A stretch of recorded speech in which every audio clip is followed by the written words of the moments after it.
So much has been said lately about the retail apocalypse, with articles divulging that we have come to an end of retail that we know. This might be the truth, as things have been changing rapidly in the past years. McKinsey's January 2019 report states that by 2010, FMCG had created 23 of the world's top 100 brands and had grown total returns to shareholders of almost 15% a year for 40 years. The truth is that now we are in a multi-channel era, a time when integration across web, social, and brick and mortar is crucial for success. Ultimately, the real winners will be those retailers who know how to integrate e-commerce and retail, like Amazon. What's the DNA for success in today's disrupted retail environment? What was the historic value creator for FMCG companies that made them so big and so powerful over the years? At what point have they gotten organic growth out of their sight? And most importantly, how to get back on the track? Those and similar questions will be the topic of our webinar today. We will discuss FMCG business from the perspective of artificial intelligence. And my collocutors are Serengeti strategic business partners in artificial intelligence projects. Ante Križanović, Chief Technology Officer at our partner Aether Signum, and Domagoj Boršić, our partner and CEO at Redeye, the artificial intelligence application. My name is Ana Milas, and I'm the head of marketing at Serengeti, and I wish you a warm welcome to our webinar. We'll open our conversation with Domagoj, whose professional development started in one of the FMCG biggest brands in the world, Coca-Cola. After Coca-Cola, Domagoj moved to telco industry. Guess he was destined to end up in a high-tech industry, retrofitting his professional profile and taking some strategic leap forward to where he is today, a founder of Redeye. We could say that Redeye is an offspring of years of experience in FMCG and high technology.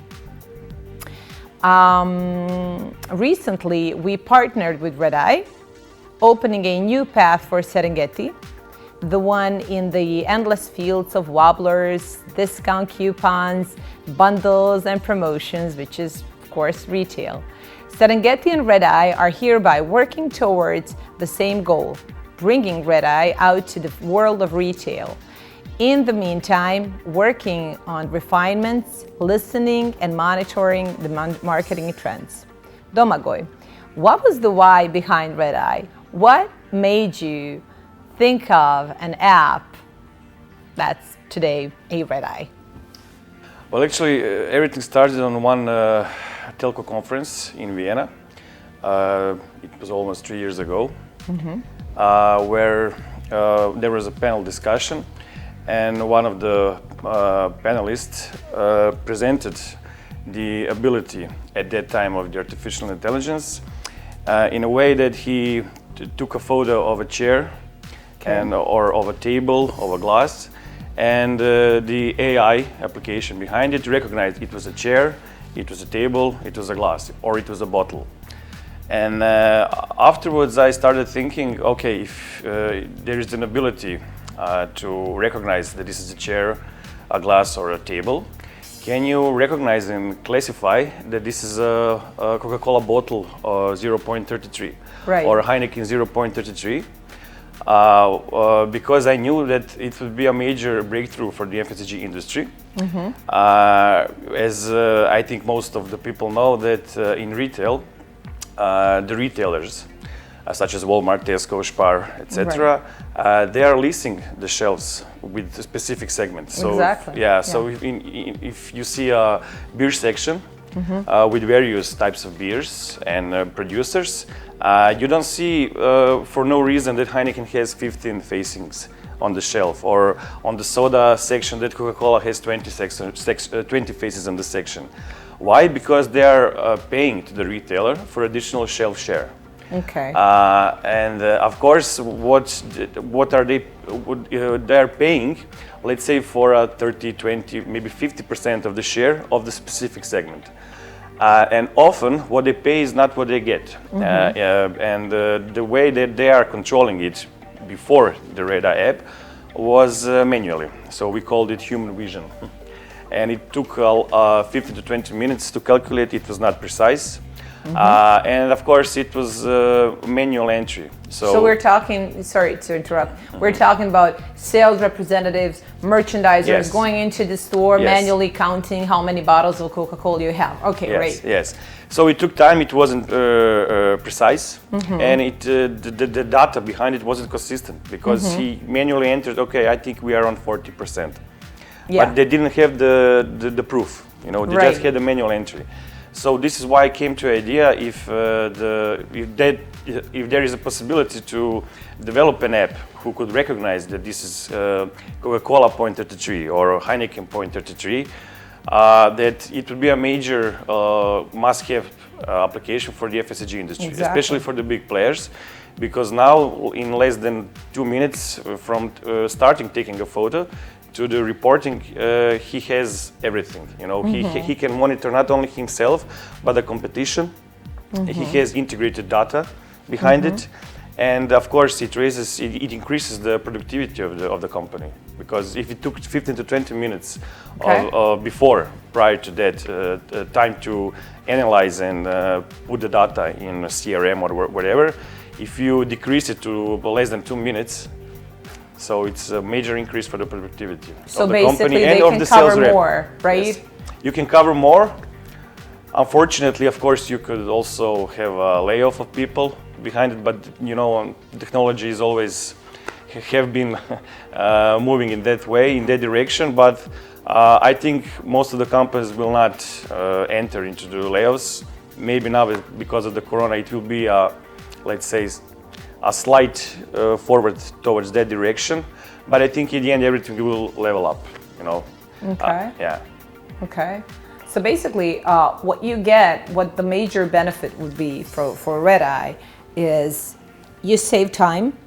So if you have one sales representative covering, let's say, 30 stores in Zagreb area, he can pretty much go from like, let's say, 6 stores a day to like 12. Yes. Let's say. Yeah. Okay. Yeah, so we actually always pitch the savings calculation for the company. And I think in every case it was the return of investment. ROI was always less than 12 months, so less than a year.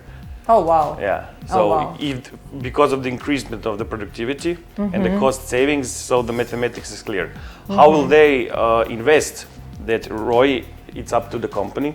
We can make suggestions, but although FMCG company is FMCG industry as such is more or less the same, but it has very varies around the world. So what is good for Heineken Croatia doesn't mean it's good solution for Heineken Romania. It can be a different specification. So basically, once you, for example, I'm the customer, I get the app, what you do is that you customize the solution for my needs, right? Yes. So whether I have, let's say, 5 categories, 150 SKUs per category, you can customize it. Yes. Right? Yes. Okay. And then my needs, let's say I have certain shelf shares that I agreed with the retailer. You contradict, yeah, okay. Oh, I can check it? Yes. Okay. Okay. So what if in the case that, let's say we have a shelf share of my product, which is, let's say, a pillow. I have pillows. Okay. And I find that I agree with the retailer that my shelf share is going to be 50%. And I get to the store and I'm checking out and okay, it's not 50%, it's less than 50%. But then I see the empty space right next to my pillows. Can you see whether that space is meant for my pillows or if it's for something else? Yes, but not from the first photo. Okay. But from the historical photos and data, yes, we can also trigger that towards the client. Okay. But of course, it can be either your space or the competition space. Right. But I think the most important thing that for the retailer, it's the weakest point if they have a blind spot on the shelf. So if there is no product to sell.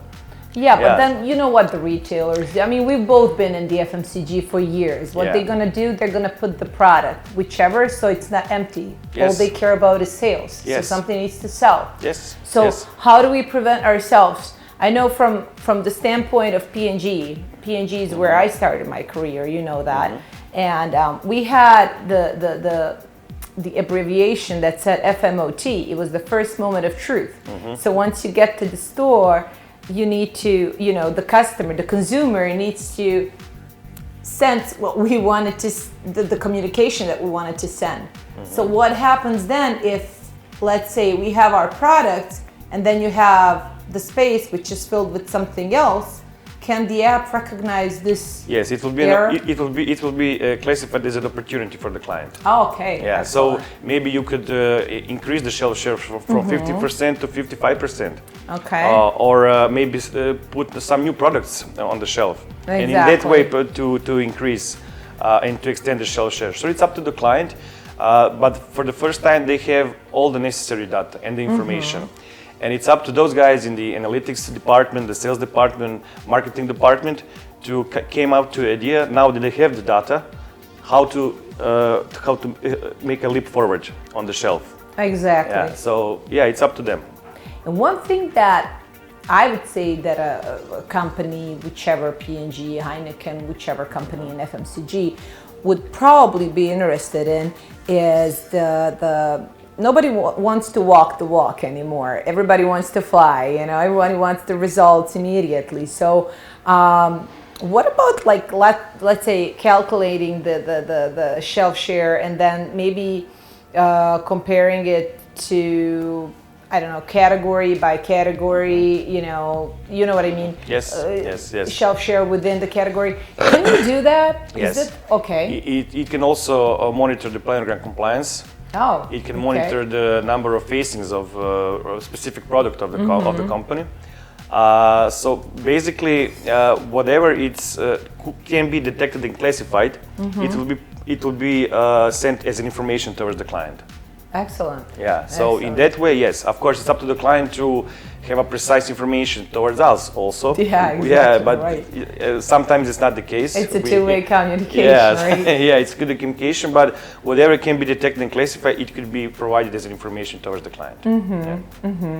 So when it comes to artificial intelligence, when we talk about artificial intelligence, I guess nowadays it's all over the place. So everywhere you look, there is artificial intelligence.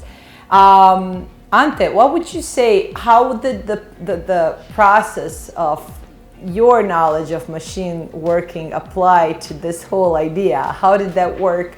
What was you could tell us about the steps you made to create the application. So that would be interesting. Well, everybody who has ever done any work in machine learning or artificial intelligence will tell you it's all about the data. Okay. You have to have the data in order to do something with it. So the biggest challenge so far and in the future will be gathering and processing the data. We have all the models in place, we know how to work the data, but the most difficult part is gathering and processing the data. Okay. So in the beginning, you have this huge period of uncertainty where you are uncertain if you will be able to meet the customer's demands in regards to precision of the classification of the SKUs on the shelves. But once you jump over that hurdle, you can actually with confidence move forward. So what we do now, we just gather all the data that we can and we process it. And we are building a huge information database of all the products of all our clients of the competition, which we can then analyze and serve as some kind of actionable information. For impeccable execution, there are many factors that we need to pay attention to. I read McKinsey report that Domagoj shared with me, and a very interesting thing is that the old value creation model for FMCG companies dates from, World War II. And it perfectly worked, sailed through all storms safely because it was just that perfect. The old model consists of 5 steps: mass market, brand building, and excellence in the developed market base, which means constant focus on innovation that generated incrementality. Hunting in developing markets. FMCG companies like to place their flag on yet undiscovered grounds by bringing the best technologies to a new market early so that they can ensure local relevance. In the period of 2007 to 2017, 75% of revenue growth of FMCG was from developing markets. Good relationships with grocers that provide access to consumers, innovation plus excellence at an in-store execution served on the bed of broad distribution has been a best-case scenario since. Operating model that drives consistent execution and cost reduction. Centralization processes have helped streamline costs, whilst the general expenses are usually 4 to 6% of revenue in FMCG. Mergers and acquisitions as a stable ground for organic growth. FMCG companies practiced upgrading of their portfolios with new brands, which then they blended within their distribution and business practices that will grow those brands and categories. However, they reached an era that screams disruptive. We see that millennials are getting their voice out, and small brands are taking their portion of market.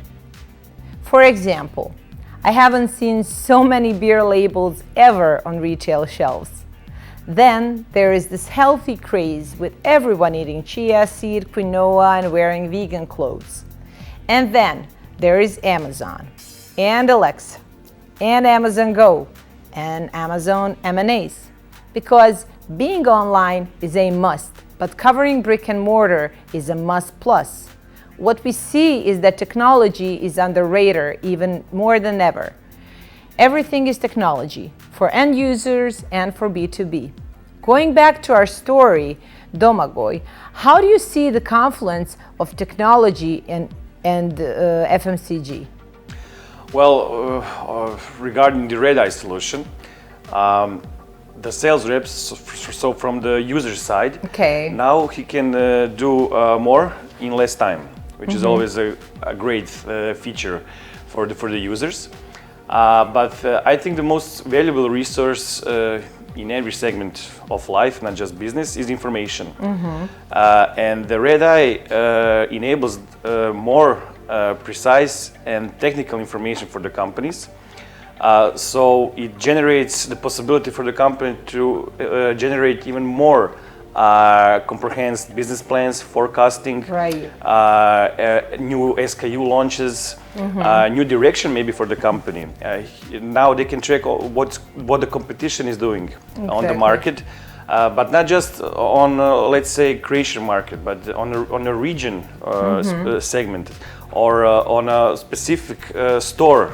So, for instance, what is good for Planogram compliance in Spar in Pantovčak, it's a part of Zagreb which is uphill, where there is, let's say, the consumers are mid-class or upper class. So in that store, the brands that are sold are with much more high revenue value. But what is good there, it doesn't mean it has to be copy-paste in Spar in, let's say, Novi Zagreb. Where it's middle class or lower class consumers. So now they can really point to the store what has to be done, because they have information behind. So like, let's say somebody that's a marketing strategy planning manager or a key account or whoever can see what's going on the top level and then see the layers. Let's say they can see each store per se. So the analytic capability now it's increased in so many ways for the companies, And I think that will be the, let's say, the next rush in hiring people. Yeah, exactly. Yeah. It's all about the data. It's all about the data, like Ante stated before, but not just for the client, but also for us and for the Redeye as application. Introducing Redeye, a single solution for retail or HoReCa suppliers. Redeye enables full automation of the never-ending market shelf battle where companies spend nearly 260 billion euros globally. Better shelf positions can have immense commercial benefit. It gives you a push in marketing value and therefore generates additional income, allowing companies to keep growing and remain competitive. But do companies understand how their investment is being monetized? Do they really know what's happening in every store? What kind of feedback do they rely on? How do they measure their bot market share space or planogram compliance? All of the above are prone to human error, but Redeye offers the solution and peace of mind from all these problems. So how does it work? A sales rep comes to a point of sale or POS. For example, a bar with a refrigerator or a retail store storing your products on shelves. Now, using the Redeye app with a tablet or mobile device, your sales rep can take a photo of your refrigerators or shelves and upload it to a special repository. The app also guides the user on how to take photos of larger format shelves in order to create a panorama view of the shelf and the products placed on it. This simple process is the same with any additional shelf exposure inside retail and HoReCa points of sale. Now we come to the most important part of our solution. The Redeye Artificial Intelligence Neural Network scans the photo based on brand and packaging, or SKU.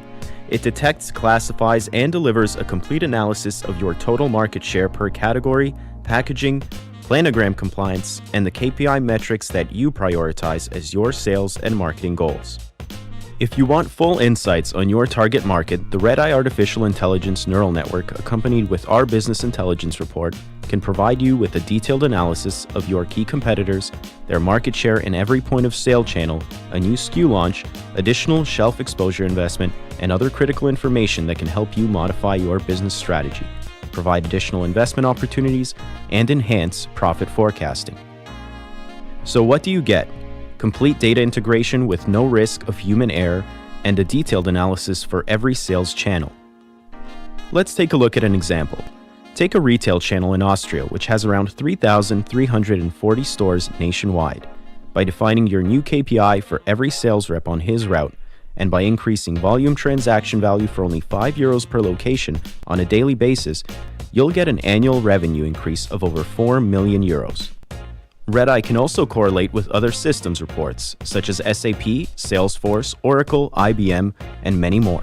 For example, the system can track if a certain point of sale hasn't ordered any product for the week, while 2 shelves are empty or contain the competition. This is where Redeye comes into play. It stores all the necessary data to a relational database management system. Then, the processing layer manages photo documentation and usage rights. The core of this layer is the Artificial Intelligence Neural Network system, which teaches the app to recognize and manage photo documentation and detects, classifies, and delivers fully automated data. To fit any user, the app also has plugins that integrate to your existing business processes or third-party systems. Redeye is the complete digitization of your assets while optimizing expenses and increasing income. A win-win solution in a powerful and user-friendly app. Ante, we're talking about the data and all this. What we talk about is more of the facing of the application. But what's going on inside? What are the biggest challenges nowadays when developing the artificial intelligence app? Well, one of the biggest challenges is to avoid going where everybody else is going. There are a lot of big AI players, global, Google, Microsoft, Amazon. Right, yeah. And they cover a broad spectrum of AI capabilities. But our clients, from our experience, always need something more. They are not satisfied with, boilerplate solution. They need custom solution to fit their needs. They want to optimize their business process, not a business process. Exactly, Yeah. right. So the challenge is to find a niche where you can develop yourself. That is, and avoid competing with the big guys. Yeah, because you can't really compete. You can't really compete. Huge. You can't really compete. Right. But as a small company, you can move fast. You can move faster than them. You can identify opportunities. You can jump in without giving it a second thought. So you can be more Flexible, and agile. Yeah. Because there is not so much complexity behind that you need to monitor. And follow, the second thing that's really hard is keeping yourself at the top of the game, because it's a really popular scientific area, artificial intelligence. And there is a lot of work done in the scientific community, and you need to read it, you need to be up to date, you need to be, as we call it, on the bleeding edge. What's published today, you have to read it tomorrow. So you have to educate yourself day in, day out. Constantly, yeah. Yeah. And you have to be really aggressive in regards to that, meaning even put the education above some business opportunities, Just make it a top priority to be on top of your game. Thank you, Ante. Thank you. Yeah, because the AI can apply in various fields of life. Yeah. Of course, but it's pretty hard to see where it could be commercially exploited, beneficial for the producers. It's inescapable for FMCG to have machine learning in their day-to-day business. It's interesting for marketers to work on reaching the mainstream consumers with disruptive products. Moreover, going back to that McKinsey report, what they talk about is digital intimacy, or we can freely translate it to artificial intelligence. Or, putting it into plain words, capturing data and using it for better decision making among all those disruptive factors. To succeed in a market that has never been more competitive, a retailer will need access to privileged insights. Will have to be able to automate processes and to create impeccable customer experience. Traditional FMCG value creation model needs to freshen up.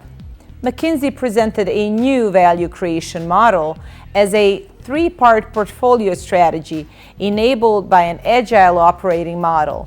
Three-part portfolio strategy includes excellence in the developed market, leapfrogging in developed markets, hot housing premium niche, scaling each to its greatest potential. Agile organizations shall still rely on M&As as an accelerator, but before anything, it should have a strong digital and IT capability. Thank you for taking your time and watching our webinar on machine learning in retail industry. It was our pleasure. I invite you to visit our website at www.serengetitech.com for more information. And yes, please follow us on LinkedIn, Facebook, Xing, Instagram. We always have some interesting stuff to share.